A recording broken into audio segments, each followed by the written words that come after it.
So today I'm talking about Zoe App again. I've finished my testing phase now. I'm expecting my test results any day of the week now.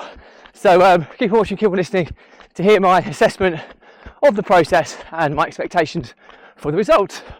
Welcome back to consecutive day 1570 of a diary of a runpreneur. If you believe in my mission of saving the lives of children by attempting the ultimate ultra marathon of run vlogging on consecutive days, a distance of lap of the world, barefoot style, then do give this a subscribe, share, like and comment. The more people we get in front of, the more money we raise, the more children's lives we save, which is why I do this every single day. Thank you as always, and let's get started.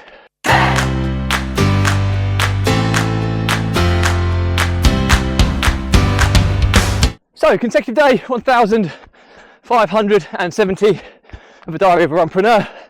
And today I'm talking about Zoe App. So if you're not familiar with the topic, I have done previous episodes on what Zoe App is.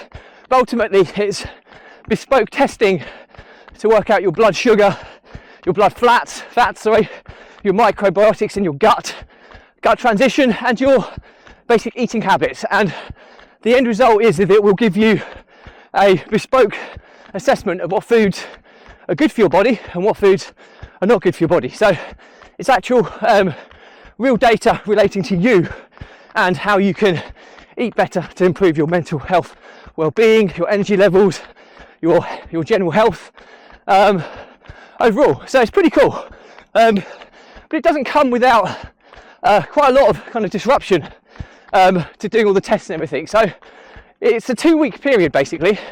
So 2 weeks tomorrow I get to remove my blood sugar sensor. You can't see it, it's on the back of my arm under a plaster.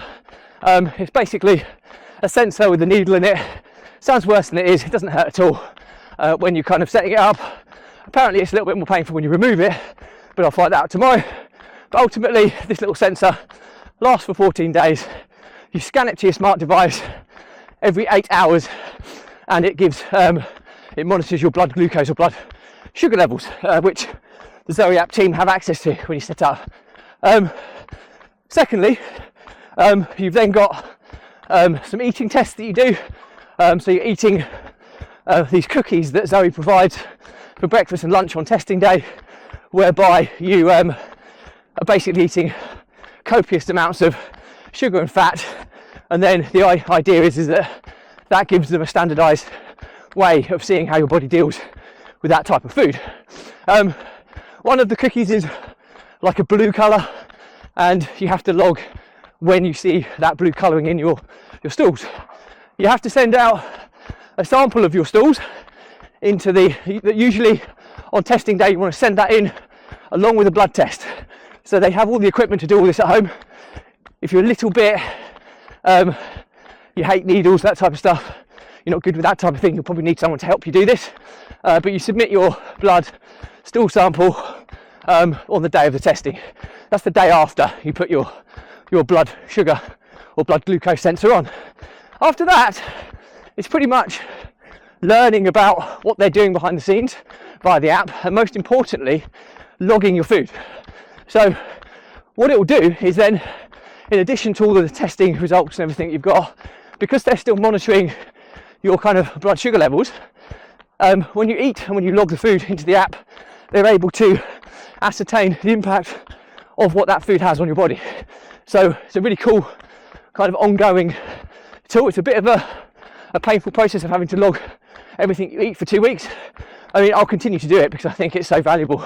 But once you've done it for 2 weeks, within the next 2 weeks, you should be receiving your results back. And to be honest, the good thing about the app as well, you're in a community group with people who've started on the same day as you, so that you should be getting your results at a similar time. And even though it's only just 2 weeks now, some people have already got their test results back. So I'm expecting mine back at any point now.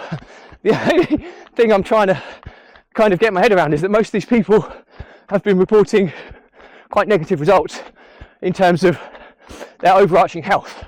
So I'm kind of expecting mine to be probably not as good as I would like them to be, but hopefully better than what a lot of people have got. I mean, to be honest with you as well, there's a lot of people in the community group who are of an older demographic, so possibly 60s, and as a result, invariably their results are going to be potentially worse than someone like me who's 42.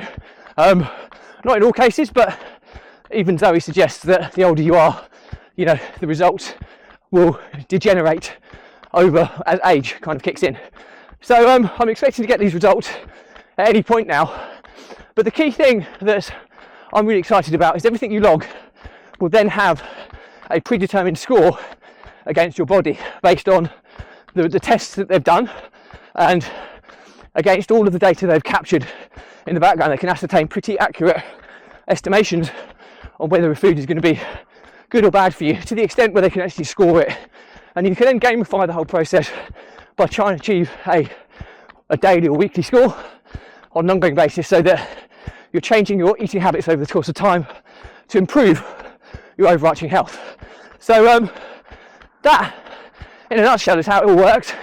I think the learnings from my diary today are that I've already seen some people get their results back and have been quite downbeat in their tone of messaging off the back of the Zoe App testing process.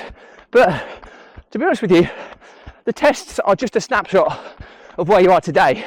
The whole point of doing or subscribing to a scientific health service like Zoe App is to improve your health over the course of time. So when you get tested initially, it's nothing to do with Zoe, that's you.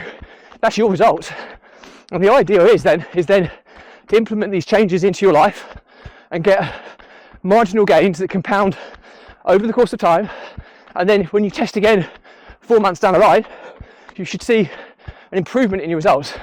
That's how I'm approaching it. I'm not looking at whatever I get over the next couple of days as a positive or negative.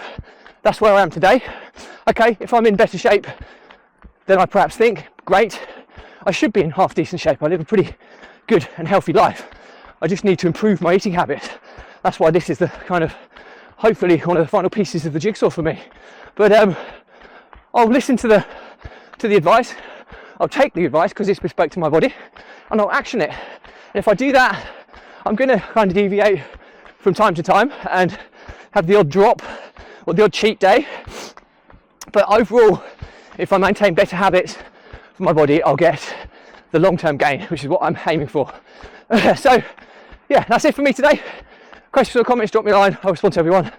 Do remember though, if you believe in my mission of saving the lives of children by attempting the ultimate ultra marathon of run vlogging on consecutive days, a distance of a lap of the world, barefoot style, do give this a subscribe, share, like and comment.